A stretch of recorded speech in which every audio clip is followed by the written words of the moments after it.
जय मसीह की को प्रभु का धन्यवाद, उसकी महिमा करते हैं। मैं अपने जीवन की एक गवाही आपके बीच में बांटूंगी। वो गवाही मेरा दर्शन है जो मैंने देखा है, जो प्रभु ने मुझे प्रार्थना के दौरान दिखाया। उस दर्शन को मैं आपके बीच बांटने से पहले एक छोटी सी प्रार्थना करना चाहूँगी कि उस दर्शन के द्वारा प्रभु यहोवा आप सबसे बातें करने पाए। तो जहाँ भी आप हैं अपनी आँखों को बंद कर सकते हैं और अपनी आँखों को बंद करते हुए हम लोग प्रभु में बस कुछ शब्दों की प्रार्थना को करेंगे। धन्यवाद, धन्यवाद यहोवा परमेश्वर, धन्यवाद यहोवा परमेश्वर। आपकी महिमा हो प्यारे प्रभु। होने देना पिता परमेश्वर, आप सब सुनने वालों पर प्रभु अपना आत्मा, अपना आग और अपना अभिषेक उड़ेलना प्रभु यहोवा। होने देना प्रभु आपका सामा सबसे बातचीत करने पाए प्रभु। जिस मेरी परमेश्वर पिता मेरे प्रियो तक प्रभु परमेश्वर इस ऑडियो को प्रभु आप भेजे पिता, और जहाँ जहाँ ये परमेश्वर आपकी बात पहुँचे प्रभु, सब सुनने वाले हृदय छिदने लगे परमेश्वर के नाम से। और जो बात, जो संदेश आप इस द्वारा पहुंचाना चाहते हैं वो दुनिया के छोर तक पहुंचे, ताकि लोग सत्य को जान सके और अपने जीवन को आप में बेहतर और अच्छा करने पाएँ पिता परमेश्वर। जब ये ऑडियो सुनी जाए प्रभु, तो सुनने वाले हृदय पर विशेष आपका अनुग्रह चाहते हैं प्रभु, यीशु के नाम से दया चाहते हैं। धन्यवाद के साथ पिता महिमा देते प्रार्थना यीशु के नाम से मांगते हैं। मैं आपके बीच में बताना चाहती हूँ, मैं एक दिन प्रार्थना कर रही थी और उस प्रार्थना में परमेश्वर ने मुझे नरक का दर्शन दिखाया। मैंने जब नरक को देखा तब मैं उस नरक की तड़पन से तड़प उठी, व्याकुल हो उठी। और मैं आपको बताती हूँ कि वहाँ पर कैसी कैसी पीड़ा है जो मैंने अपने शरीर पर सही है, मैंने उस पीड़ा में गुजारा है वो टाइम। मैं 1 घंटा लगातार प्रार्थना के बीच उस नरक के बीच में रही, और जब मैं धरती पर थी प्रार्थना कर रही थी तो मैं बेहोशी हालत में थी, मैं बेहोश हो चुकी थी। और उस बेहोशी हालत में मेरी आत्मा प्रभु यीशु के साथ में नरक में थी। मैंने नरक के द्वार पर खुद को पाया, और मैंने पाया कि वहाँ पर एक पतली सी रास्ता है जो अंधेरे से भरी हुई है। उसके दाएं बाएं बहुत सी कोठरियाँ बनी हैं, जैसे जेल में खाने बने होते हैं वैसे वहाँ पर खाने बने हुए हैं। और मैंने देखा कि वहाँ इतनी गर्मी है, इतनी तपन है, वहाँ पर इतना घुटन है कि कोई इंसान वहाँ पर एक पल भी रह नहीं सकता है। और मैं उस बात को अपने अंदर सह रही थी कि प्रभु मैं किस जगह पर हूँ, परमेश्वर मुझे यहाँ से निकालो। मैं वहाँ रो रही थी और मैं यीशु से विनती कर रही थी बार बार, प्रभु मैं आगे नहीं बढ़ सकती हूँ, मुझे यहाँ से चलने दो, मुझे जाने दो और मुझे लेकर चलो। मैं ऐसे करके परमेश्वर के चरणों में थी और विनती करती रही, लेकिन प्रभु ने मेरे हाथ को थाम लिया और मुझे वहाँ से हटने नहीं दिया।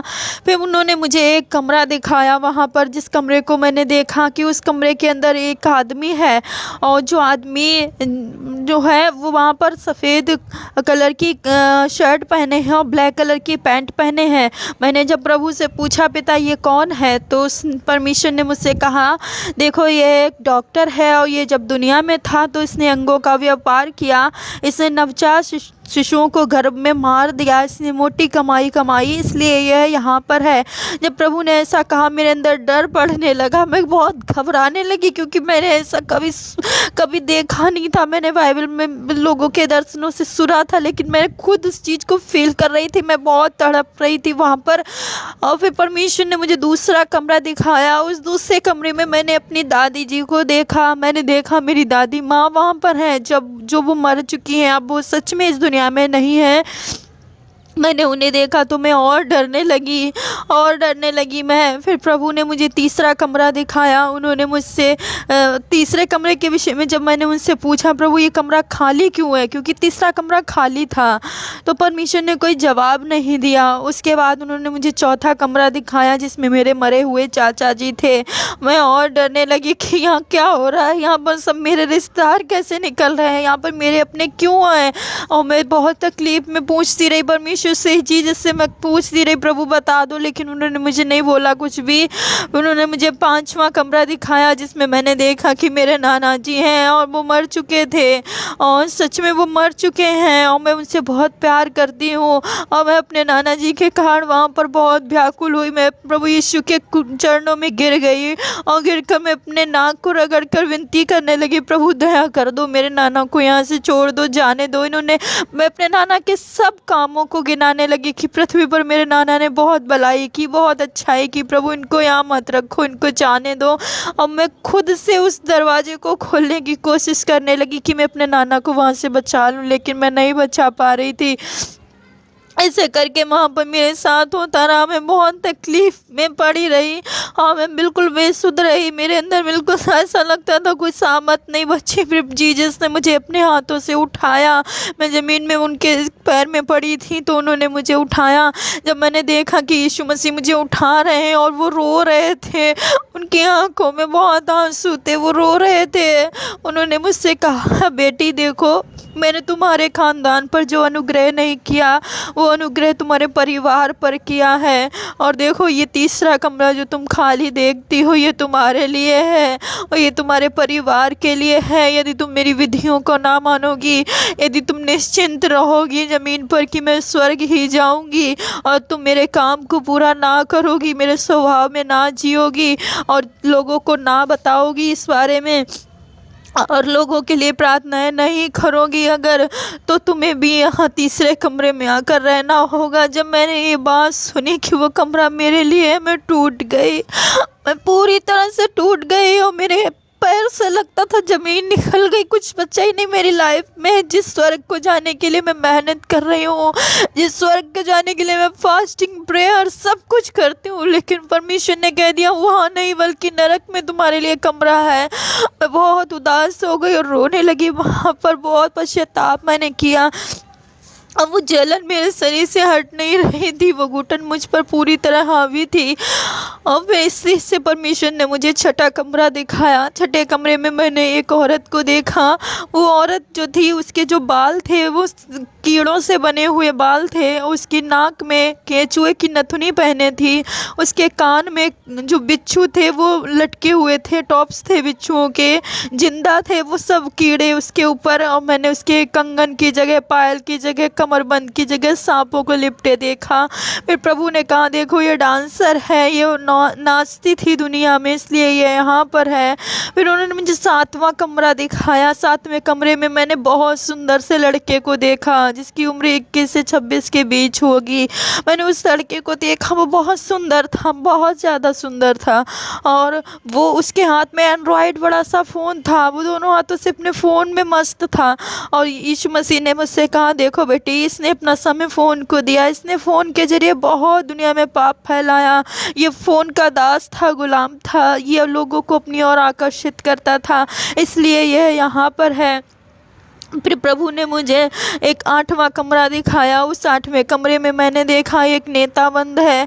फिर प्रभु से पूछा, ये कौन है? तो प्रभु ने कहा, यह एक नेता है जो उद्योग मंत्री था, जो रेल मंत्री था, ये दोनों पद पर था, लेकिन इसने कालाबाजारी की, इसने जनता से धोखाधड़ी की, इसलिए यह यहाँ पर है। फिर जीसस ने मुझे 9वां कमरा दिखाया। 9वें कमरे में मैंने देखा कि वहाँ पर 14 साल, 15 साल, 16 साल के बच्चे हैं। प्रभु से पूछा, प्रभु आपने कहा बच्चों को मेरे पास आने दो, फिर बच्चे यहाँ पर क्यों है पिता? आप ये सब क्यों है? मेरे समझ नहीं आ रहा था मेरे साथ क्यों हो रहा है ये सब, मैं क्यों देख रही हूँ? मैं नहीं देखना चाहती थी वो तकलीफ़ को, लेकिन प्रभु ने कहा कि देखो, इन्होंने मेरी आज्ञा नहीं मानी, इन्होंने व्यर्थ अपना समय व्यर्थ चीज़ों में गंवाया, इन्होंने माता पिता को तुच्छ जाना, इस कारण ये यहाँ पर हैं।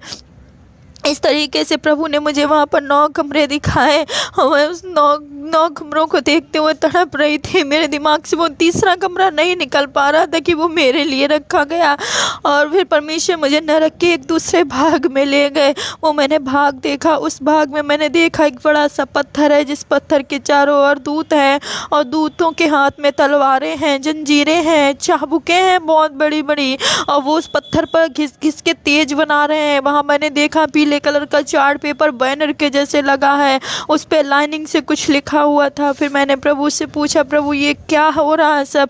तो प्रभु ने कहा, देखो ये दूत हैं और ये दूत इन मनुष्यों पर जाते हैं, मनुष्यों के पास, और इन्हें 4-4 घंटे के लिए एक एक पीड़ा देते हैं। इस पेपर पर टाइम टेबल बना हुआ है, इस पर हर दूत लिखा है, हर दूत का नाम लिखा है, और पीड़ा लिखी है कि कौन सा दूत जाएगा और 4 घंटे कौन सी पीड़ा देगा। जब एक पीड़ा 4 घंटे तक बीत चुकी होती है तब दूसरा दूत जाकर उन्हें पीड़ा देता है। इस तरीके से उन्हें सताया जाता था जो वहाँ जेल जैसी उस नरक में बंद थे। और फिर परमेश्वर ने कहा, देखो तुम्हारे यहाँ जैसे 7 दिन बीतते हैं वैसे यहाँ 7 दिन बीतने के बाद ये चार्ट पेपर बदल दिया जाता है और उससे दुगनी पीड़ा का चार्ट पेपर लगा दिया जाता है। ऐसे करके मैंने उस दर्शन को वहाँ पर देखा। मेरे अंदर इतना खौफ, इतना डर था, मैं पूरी रीत से बेसुध थी और बेहोश हो चुकी थी। काफ़ी टाइम के बाद मुझे प्रार्थना में से होश आया तो मेरी फैमिली ने मुझे उठाया। मैं बेहोशी हालत में थी और मुझे सदमा सा लग चुका था। मैं ना कुछ बोल पा रही थी, किसी से सब पूछ रहे थे क्या हुआ, लेकिन मैं किसी से कुछ बोल नहीं पा रही थी। मुझे बिल्कुल मैं शॉक थी, मेरे साथ क्या हो गया ये। मेरे अंदर से मेरे रिश्तेदार वहाँ से आंखों से मेरे निकल नहीं पा रहे थे। वो तीसरा कमरा जो प्रभु ने कहा तुम्हारे लिए, वो मैं भूल नहीं पाई। और मैं 2 दिन ऐसे ही सदमे में रही। मुझे ना कुछ खाना अच्छा लगा, ना ही मुझे नींद आई। 2 दिन मैं व्याकुलताओं से भरी रही। मैं लगातार प्रार्थना में रही। 2 दिन के बाद प्रभु ने शाम को मेरे ऊपर एक फिर से दर्शन दिया। प्रभु ने मुझसे कहा, बेटी तू व्याकुल क्यों होती है, तुझे शांति मिले।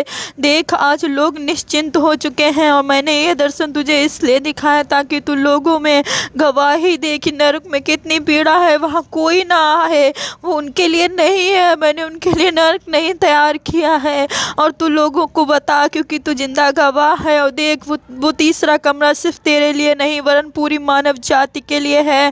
जो मानव जाति आज निश्चिंत होकर बैठी है कि वो प्रार्थनाओं में हैं, वो उपवास में हैं और वो दर्शनों से भरे हैं, वो वरदानों से भरे हैं। कलीसियाएं आज निश्चिंत हैं। अगर वो ऐसे ही निश्चिंत बैठी रही तो वो उस तीसरे कमरे में पहुंच जाएंगी, क्योंकि वो मेरे स्वभाव में नहीं जी रही हैं। उनसे बताओ कि वो मेरे व्यवहार में जिए, लोग मसीह के स्वभाव में जीने लगें। प्रभु ने ऐसे मुझसे कहा तो मुझे तसल्ली और शांति मिली। मेरा आप सबसे बस इतना ही निवेदन है, मुझे प्रभु ने इतना ही प्रकट किया है। मैं आपसे हाथ जोड़कर निवेदन करती हूँ। मैं उस पीड़ा को सह चुकी हूँ 1 घंटे और मैं उस डर में 2-3 दिन जी हूँ। वहाँ बहुत तकलीफ़ है। अपने अपने परिवारों के लिए ज़रूर से प्रार्थना करें, अपने जीवन को अच्छा बना लें। कभी वहाँ जाने की कोई भी कोशिश ना करें, गलती से भी वहाँ मत कोई भी अपने कदम को बढ़ाए। जो इस ऑडियो को सुने आगे ऑडियो को पहुंचाए ताकि लोगों तक ये वचन जाए। वहाँ की पीड़ा असहनीय है, वो मैं अभी तक अपने ऊपर सह रही हूँ। मैं निकल नहीं पा रही हूँ उससे। वो गर्मी उस दुनिया की गर्मी से बहुत अलग है। वो बहुत अलग गर्मी है वहाँ पर, बहुत अलग घुटन है। वो अजीब सी घुटन है, वो मार देने वाली घुटन है, लेकिन मौत नहीं है वहाँ पर मौत नहीं है। प्रभु ने ऐसे करके मुझसे बात की, मुझे दिखाया। उसके बाद परमेश्वर में आपसे यही कहना चाहती हूँ कि प्रभु का आगमन बहुत निकट है। यीशु मसीह बहुत जल्दी ही आने वाले हैं और वो हमें लेकर जाएंगे, लेकिन हमें चुनना है कि हमें नरक में जाना है या स्वर्ग में जाना है।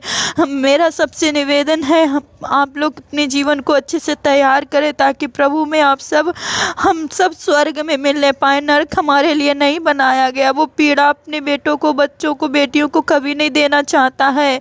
मेरा आपसे विनती है, निवेदन है, इस ऑडियो को लोगों को बताएं, अपने मसीही परिवारों में बांटें, हर एक जन तक इस बात को पहुंचाएं। प्रभु इस आवाज़ के द्वारा, इस गवाही के द्वारा, इस दर्शन के द्वारा आप सबको बहुत आशीषित करे। मेरी परमेश्वर से प्रार्थना है कि हम सब अपने अच्छे जीवन को बना लेने पाएँ, क्योंकि प्रभु का दिन निकट आ चुका है और परमेश्वर किसी भी घड़ी प्रभु यीशु हमारे लिए आने वाला है। यीशु आने वाला है, अब हमें जागना है। यीशु आ रहा है। प्रभु का धन्यवाद करते हैं। आप सबको प्रभु बहुत आशीष दे। सबको प्रभु यीशु के नाम में जय मसीह।